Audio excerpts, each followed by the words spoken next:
사냥해서 잡아먹지 않는 한 적의 피를 마시지 않는 한 멈추지 않는다라는 걸로 마무리돼요. 다들 나타냐후가 지금 실각되면 감옥에 갈까봐 두려워서 이걸 한다고 하는데 다들 그렇게 얘기하는데요? 제 보기에는 그런 두려움 1도 없어요. 그냥 자기 신념으로 이거 하고 있어요. 이란의 미사일 때문에 몇 개 동네가 완전히 날아갔거든. 거의 아자치구 수준이에요.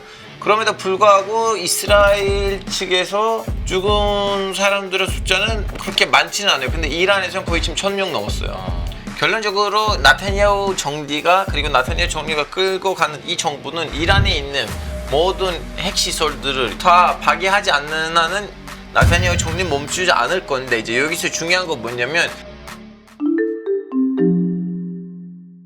뭐 뉴스들은 들려오고 있는데 제가 솔직한 말로 뉴스들이 이제 너무 넘쳐나다 보니까 팔로우하기도 쉽지 않고 약간 좀 덜 보게 되는 경향도 없잖아 있는데 구체적으로 지금의 상황은 지금 어디까지 위기가 고조된 겁니까?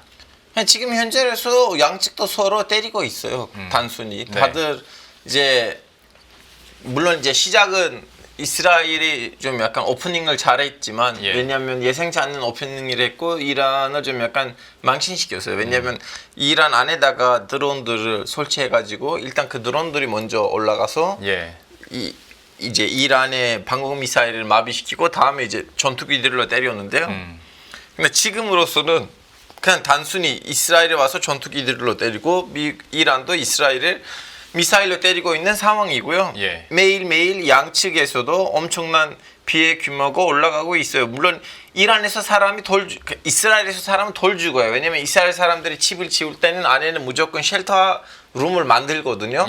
그래서 때릴 때는 그 미리미리 사이렌을 울려요. 그래서 이스라엘 시민분들이 그 방에 들어가면 그 건물이 무너져다 사람들이 살아남아요. 그래서 지금 이란의 미사일 때문에 몇 개 동네가 완전히 날아갔거든. 거의 아자치구 수준이에요. 그럼에도 불구하고 이스라엘 측에서 죽은 사람들의 숫자는 그렇게 많지는 않아요. 근데 이란에서는 거의 지금 1000명 넘었어요. 왜냐면 이란 뭐 그런 건 없었죠. 그런 시스템. 뭐 사실 그거는 그러니까 쉘터를 잘 지어서 그런 거고 지금 양방이 공격을 하고 있는 건데 그럼 약간 건너뛰어서 지금 나오고 있는 뉴스 중에 이란 측에서 공격 멈추면 우리도 보복 멈추겠다라고 하는 건 이란 측에서도 지금보다 더 격화되기는 원치 않는 상황이라고 그냥 받아들이면 되는 겁니까? 이 게임에서는 시간이 이란한테 유리해요. 그래서 이란 보기에는 멈추는 거는 오케이, 좋아요. 근데 이스라엘 측에서는 그동안 이스라엘들의 행보를 보면요. 칼을 꺼내면 끝까지 좀 가요. 근데 게임에 좀 약간 승부가 안 보이면 멈춰요. 지금 이스라엘 입장에서는 게임에 승부가 안 보이는 그런 건 없기 때문에 그리고 목표가 이번에 뚜렷해요. 어차피 지상군이 없는 전쟁인데 그리고 목표는 그거예요. 1차적으로 다 이란에 있는 모든 핵시설들을 파괴. 2차 목표는 이란의 탄도미사일 공장 그리고 창고들을 이제 다 없애버리고 그리고 세 번째 가능하다면 이란에서 신종체제의 붕괴. 물론 마지막 거는 이제 이제서야 좀 약간 흔들려 보이긴 한데요. 결론적으로 나타냐후 정디가 그리고 나타냐후 정디가 끌고 가는 이 정부는 이란에 있는 모든 핵시설들을 우리가 알고 있기로는 8개 있거든요. 그걸 다 파괴하지 않는 한은 나타냐후 정리는 멈추지 않을 건데, 이제 여기서 중요한 건 뭐냐면 그 핵시설들 중에서 하나는 포르도 핵시설이 바위 같은 뭔가 밑에 설치돼 있거든요. 그걸 때리려면 전 전문가들의 말을 전달하는 건데 저도 잘 모르겠어요. 군사 전문가 아닌데 20톤의 미사일을 위해서 터뜨려야 돼요. 전투기로. 20톤의 미사일도 이스라엘이 없고요. 그걸 들고 갈 전투기도 이스라엘이 없어요. 다 미국에 있어요. 미국이 걸치면 안 주고 있어요. 그래서 지금 현재로서 나타냐후 정리 입장에서는 난 어쨌든 간에 미국을 더 적극적으로 이 중돌에 개입하게끔 만들어야 됐는데 트럼프한테 그런 모습이 안 보여요. 그 트럼프가 근데 그 얘기를 했잖아요. 그 말에 대한 워딩에 대한 해석도 분분합니다. 그러니까 서로 화해하면 좋겠지만 그게 안 된다면 우리가 미국이 어느 정도 공격을 할 것처럼 뭐 뉘앙스는 그랬습니다면은 이렇게 개입을 할 수밖에 없다라는 얘기를 했는데 이거는 어디에 방점을 둬야 되는 겁니까? 이제 그래서 이 말을 듣고 이런 모습을 보고 저도 동의한다고 해서 말씀드리는 거 아니고 몇 명 전문가한테 들었던 얘기가 뭐냐면 트럼프 대통령이 이번에 일석이조하는 거 아니에요? 이란도 좀 잠교육시키고 예. 아 너네 우리 말을 들으면 이렇게 될 거다. 네. 그리고 어차피 우리가 무기를 안 주면 나타냐고 자꾸 목표를 달성하지 못할 건데 네. 그럼 실각하는 거 아닌가? 왜냐면 이 목표로 전쟁의 가드를 열었는데 그 목표를 달성하지 않는다면 네. 실각하게 돼요. 그런 분위기죠. 그런 말이 있긴 한데 저는 트럼프이라는 분도 하나의 큰 독립 변수고 예측 불가능한 사람이니까 저는 이 평가를 개인 평가를 내지 못해 그냥 전달 드리기만 했어요. 좀 모르겠어요. 트럼프의 머릿속에 있는 생각이 뭔지. 그러면 뭐 비슷한 결의 질문이긴 한데 좀 다르게 표현을 하자면 미국 입장에서도 물론 이스라엘 편일 수는 있겠으나 네. 중동의 어떤 견제와 어떤 균형추를 위해서는 네. 이란이 폭삭 망하기는 원치 않는다라는 분석들도 많이 있거든요. 딱 그렇지도 않아요. 이런 거 있어요. 그 예를 들면 이란이 이제 이란이 망하면 네. 그 거기에 있는 이제 힘의 공백을 채울 나라가 미국, 튀르키하고 사우디이고 자기 편이에요. 네네. 근데 시리아 내전 때문에 갑자기 난민 문제라는 문제가 터졌거든요. 지금 지구상이 제2의 시리아 난민 사태를 감당할 수가 없어요.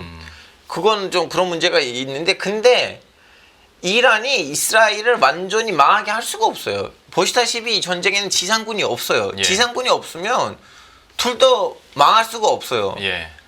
그러니까 둘 중에 하나의 배배가 필요하다면 지상군이 필요해요. 그렇죠. 예. 지상군 없이 어디서 어떤 전쟁이 배배로 끝났어요. 그렇죠. 그런 예. 적이 없죠. 깃발 꽂을 사람이 없으니까. 네. 근데 그 사이에 그 나라들을 어떻게 통과할지도 사실 이거는 문제이기도 하고. 이제 그래서 제가 하는 얘기는 조만간 이라크에서 전쟁이 터질 거예요. 이라크 이 게임에 합류하게 될 거예요. 왜냐하면 이란하고 이스라엘 사이에서 나름 좀 약간 위치에 있는 데는 이라크이거든요. 이라크 네. 북부에는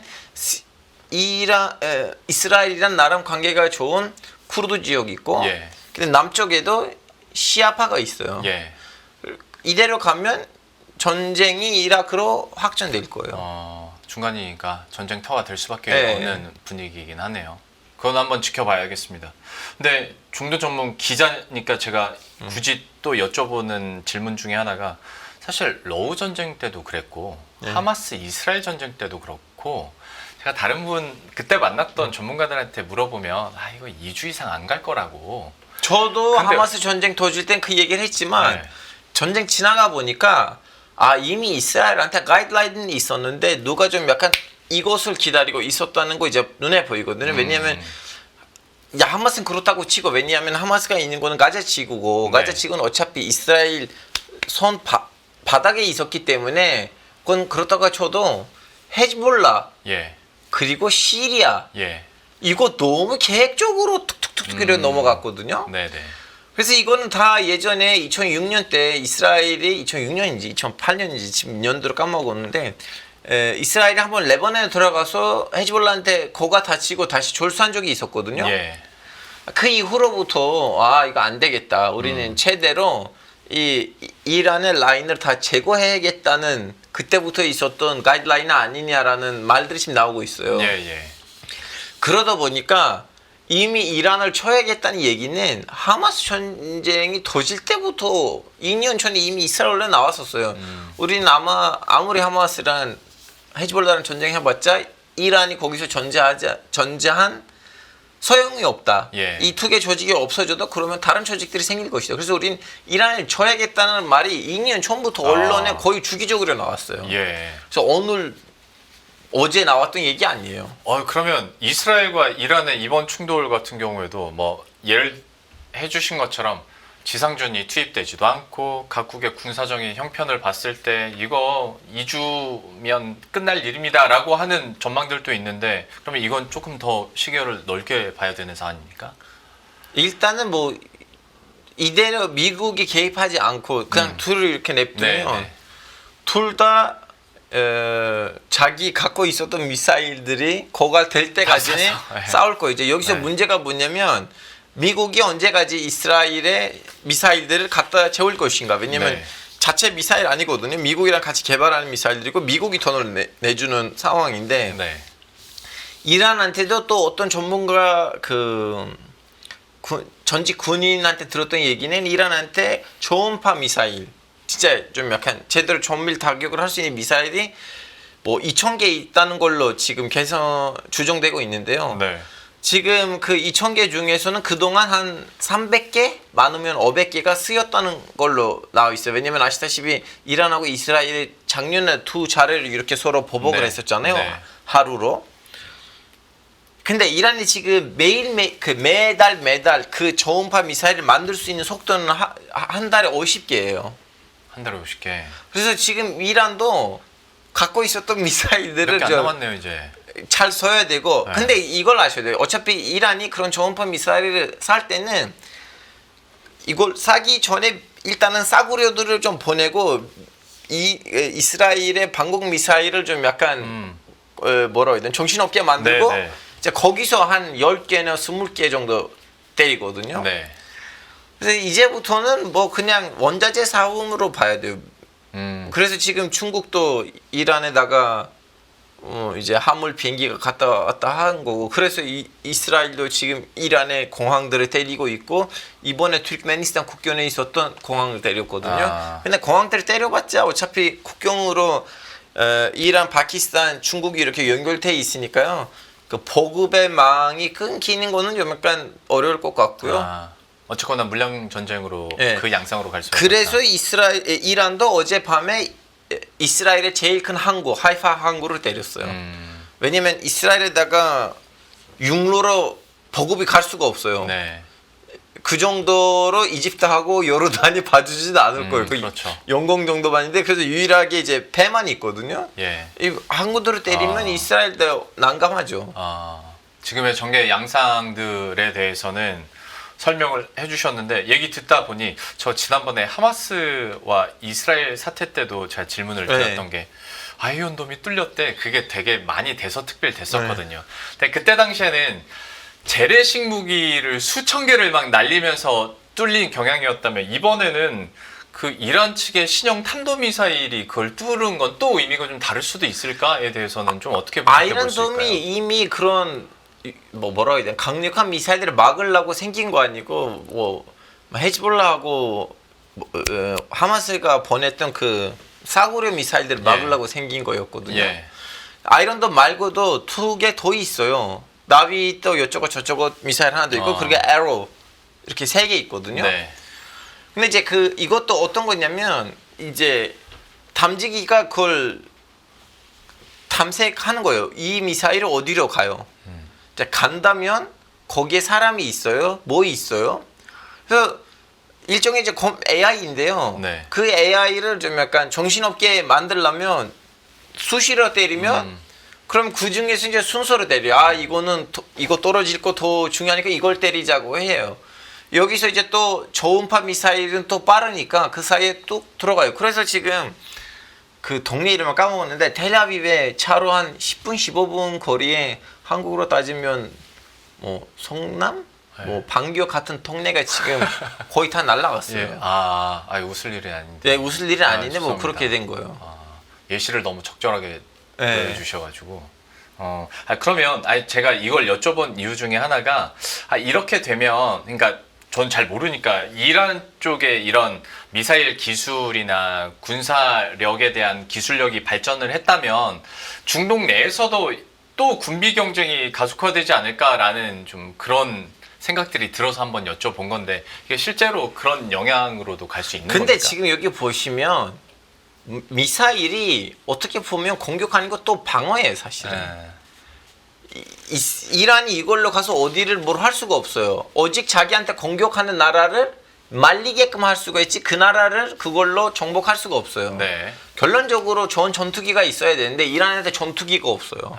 이란에 마지막으로 들어갔던 전투기는 이슬람 혁명이 일어나고 며칠 전에 미국이 반납했던 전투기들이에요. 그래서 이번에 이란 전투기 보셨어요? 날아다닌 거 하나도 없어요. 그리고 이란하고 러시아 사이에는 한국 언론에서 잘 나오진 않지만 그 코카스 지역에서도 나름 패권 중돌이 있긴 있어요. 아제르바이잔, 아르메니아, 조지아에서는 예. 이란하고 러시아에 보이지 않는 또 그런 거 있으니까 러시아도 사실은 100% 이란을 뒷바라지 하진 않아요. 그래서 이 러시아도 그 이후로 이제 소련이 붕괴되고 난 다음에 공산주의가 사라지고 난 다음에 다시 이제 관계를 개선하고 좀 친해졌는데 그렇게 좋은 비행기들 안 줬어요. 이란한테. 그래서 이란한테 지금 비행기가 없고 그래서 중동 국가들은 결론적으로 가서 미국한테 그 좋은 F-35들을 가지고 와야겠다는 생각을 하겠는데 네. 근데 또 아시다시피 몇 달 전에는 몇 달인가? 2달인가? 파키스탄 인도 전쟁 때는 중국 전투기가 라펠 전투기를 이제 추락시키니까 예.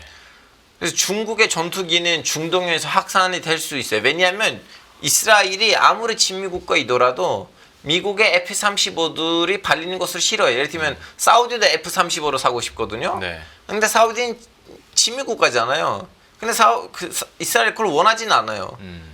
이 사우디한테 팔지 말라고요. 사우디는 돈을 줄 건데 주세요. 미국이 안 줘요. 그러면 중국의 전투기들이 이번에 중동에서 돌아다니는 거 아닌가라는 말이 나오고 있어요. 네, 네, 네. 그러면 얘기 나온 김에 그쪽으로 한번 이야기를 옆으로 넓혀 보시죠. 이스라엘은 미국이, 이란은 중국이 과연 진짜 이 구도가 되는 겁니까? 어떻게 보세요? 이스라엘하고 미국 간에 있었던 관계는 중국하고 이란 관계 사이에 없어요. 네. 이스라엘이 오직 자기 로비를 통해서 미국을 무슨 일이 있어도 자기 편으로 만들었던 관계고 네. 중국한테는 이란이 그냥 사구려 원자재를 공급하던 네. 땅이에요. 네, 네. 그래서 이해 관계가 다르겠죠. 그래서 그런 식으로 뭐라고 해야 돼? 중국하고 미국의 대리 전쟁. 그 양상으로 가는 이거는 건 너무 좀 한국에서는 아직도 냉정식으로 생각하는 사람들이 있고 냉정이 끝났어요. 90년에. 예. 그 이란이 미국한테 항상 했던 얘기 이거예요. 우리가 이스라엘을 싫어한 거지 니네들이 싫어한 거 아니냐. 왜 이스라엘 때문에 우리랑 관계 개선을 안 하냐.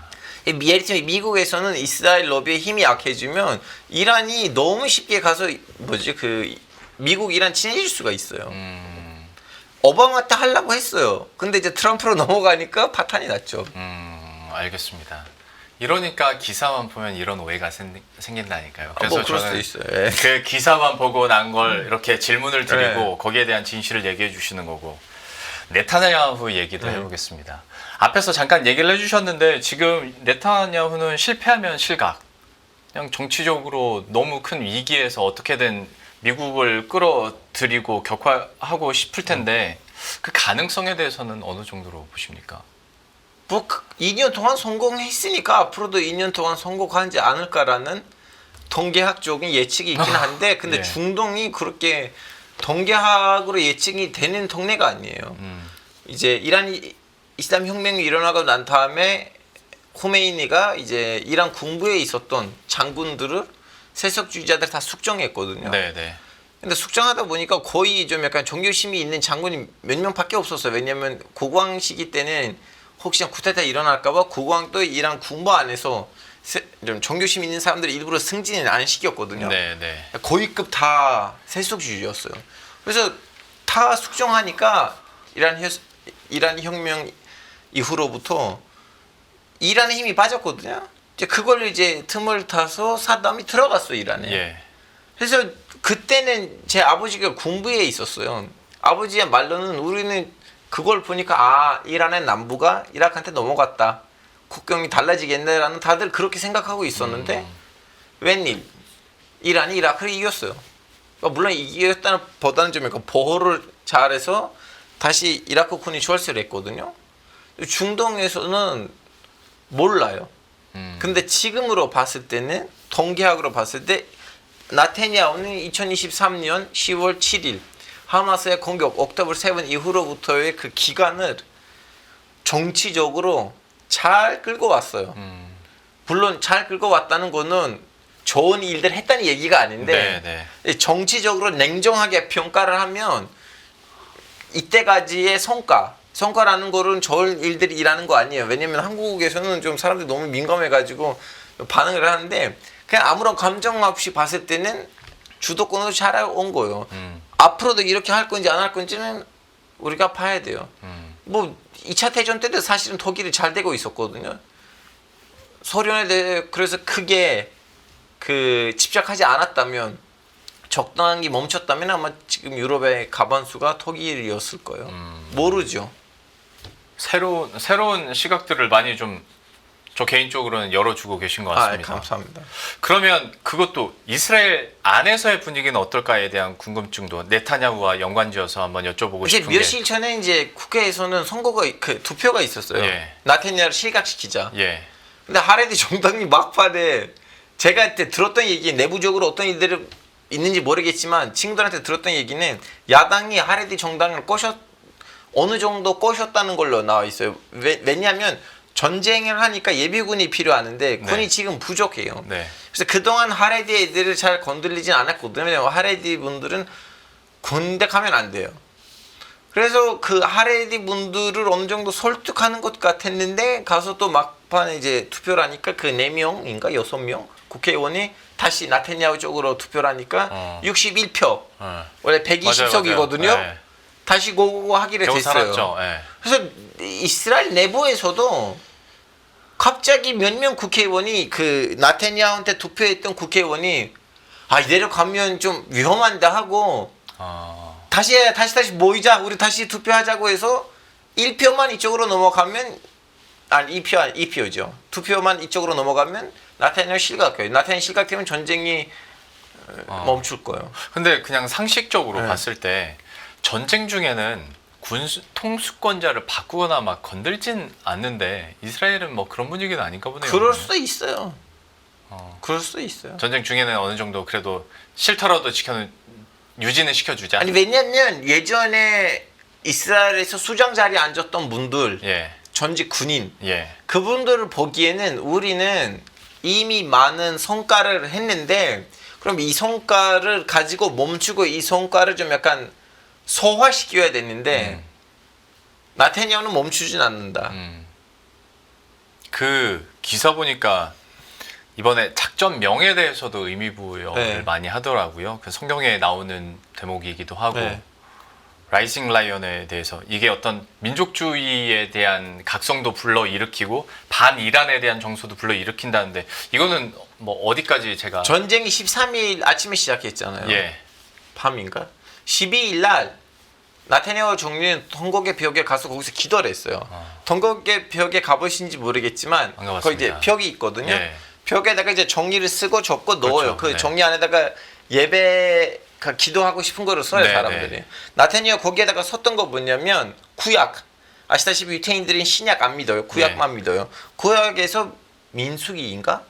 23장에 24절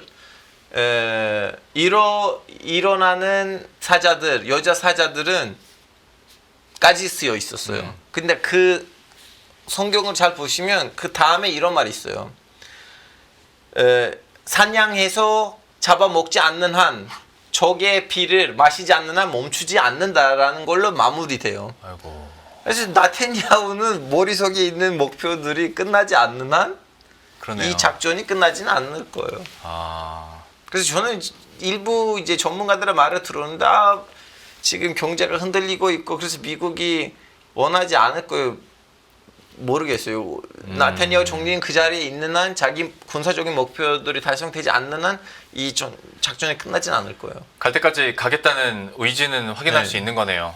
그리고 자기의 목숨도 걸려있는 문제라 저는 이것도 들리다고 생각해요. 다들 나타냐후가 지금 실각되면 감옥에 갈까봐 두려워서 이걸 한다고 하는데 다들 그렇게 얘기하는데요? 제 보기에는 그런 두려움이 1도 없어요. 그러면요? 그냥 자기 신념으로 이거 하고 있어요. 왜냐면 나타냐후가 정리가 된 지 2년 됐어요. 이 재판들이 그 이전에 시작이 됐는데 그러면 그 이전에 들어갔었어야지. 10년 전에 시작한 거면 그게 더 무서운 거 아닙니까?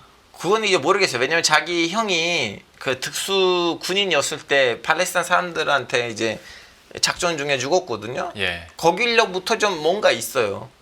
그리고 나타냐후 총리는 이스라엘 역사에서 최초 신토부리 총리예요. 그 이전에 있었던 모든 총리들은 해외에서 태어났다가 이스라엘에 와서 이스라엘 시민권을 따고 다음 이제 정치인 활동을 했는데 예. 이스라엘에서 태어나는 최초 총리는 나타냐후 총리예요. 예. 그래서 본인을 좀 약간 그 블라디미르 푸틴처럼 나는 러시아 역사의 3대 블라디미르 되겠다라는 그런 거 없지 않아 이쪽에도 있어요. 아, 내가 선거리고 뭔가 네. 이뤄야겠다는 그 신념이 확고하군요. 그러면 개인적인 뭐 입지나 거기에 대한 위험성 때문에 회피하려고 하는 게 아니라 네, 자기 신념이 있으신 분이에요.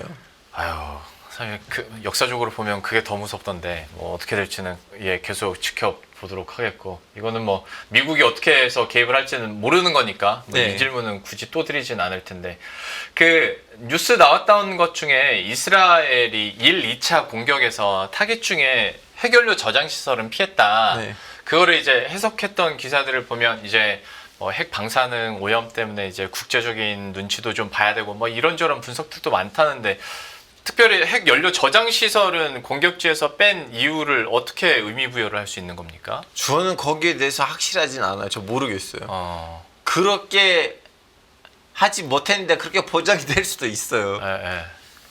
그러니까 뭐 이게 물음표예요. 왜냐하면 얼마 전에 그 이외에 있잖아요. 그 국제 핵 기구에 이란 지부가 있거든요. NPT 예. 예. 아니 MBTI 아니고 EIEA 그 EIEA. 국제 핵 기구에 이란 지부가 있어요. 그 분들이 이제 이란의 핵 연구를 감시하잖아요. 아, 네. 그 건물을 때렸어요. 거기 확실히 거기 있는 사람들의 가반수가 외국인이고. 그러네 또 그거 생각하면 아 이거는 서양에서는 예. 예, 좀 약간 BC가 있으신 분들은 좀 약간 뭐라 해야 되나 그 팔레스타인 이란 편을 들고 BC가 없는 사람들은 이스라엘로부터 오는 정보들을 그대로 갖다 보도를 하니까 또 이런 것들이 나와요. 아, 그래서 서양 언론이 뭐라 해야 되나 좀 오염된 거 많아요. 지나치게 친 이스라엘, 지나치게 친 팔레스타인 편을 들떼고 있으니까요. 골라서 봐야 돼요. 솔직히 말하면 국내 언론 같은 경우에는 서양 그 언론 보도를 이렇게 받아오는 경우들이 워낙 이제 많다 보니까 우리나라는 한국은 중동에 특파원을 보내지만 예를 들면 여기서도 지금 연합이 특파원을 보냈어요. 6년 동안 카이로에 우리 한 선배가 계셨잖아요.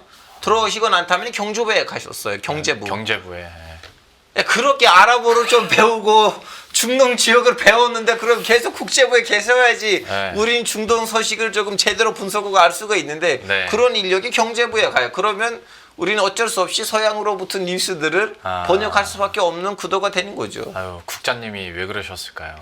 좀 안무 좀 해주세요. 아쉬운. 저도 여기 사람은 아니어가지고. 알겠습니다. 네네. 일단 알겠습니다. 막판에 그 아쉬움도 얘기를 해주셨고 사실 오히려 더 좋습니다. 그러니까 불확실하거나 이거는 너무 의미 부여를 많이 했는데라는 부분을 지적을 해주시니까 조금 더 지금 사안에 대해서 좀 객관적으로 보게 되는 것 같은데 그래도 모셨으니 뭐 불확실한 잘 모르겠는 것에 대한 마지막 질문. 이 사태가 얼마나 더 갈 거라고 보십니까? 몰라요. 왜냐하면 중동에서는 그 뭐라 해야 되나 그 원동력이 동양이랑 달라요. 지금 보세요. 한반도 1950년부터 시작해가지고 1953년에 있었던 6.25 전쟁 이후로부터 균형이 크게 안 변했잖아요. 예. 그대로예요. 근데 중동은 15년에 한 번씩, 20년에 한 번씩 세력들이 교체되고 팀을 다시 갈아요. 네. 뭐 예를 들면 이란이 지금 반미국가잖아요. 근데 79년 이전에는 친미국가였어요. 예. 이집트는 반미국가였는데 지금 친미국가가 됐어요. 중동에서는 한 20년 대충 20년을 잡으면 20년 구간을 잡으면 자꾸 이렇게 플레이어들의 그 팀이 갔다 왔다 해요. 네. 이제 그걸 이제 알 수가 없어요. 어디서 뭘 튀어나올 건지.